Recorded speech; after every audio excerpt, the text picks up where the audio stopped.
मलं शरीरस्य च वैद्यकेन योपाकरोत्तं सवरं मुनीनां पतञ्जलिं प्राञ्जलिरानतोऽस्मि।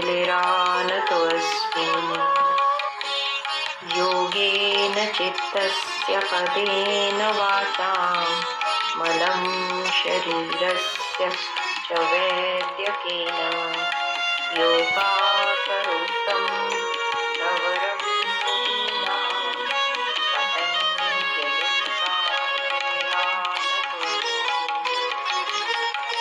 योगेन चित्तस्य पदेन वाचां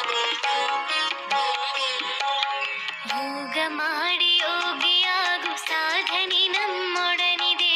ಯೋಗದಿಂದ ರೋಗ ದೂರ ಸಾರ್ಥಕದ ಬದುಕಿದೆ. ಯೋಗದಿಂದ ರೋಗ ದೂರ ಸಾರ್ಥಕದ ಬದುಕಿದೆ. ಯೋಗ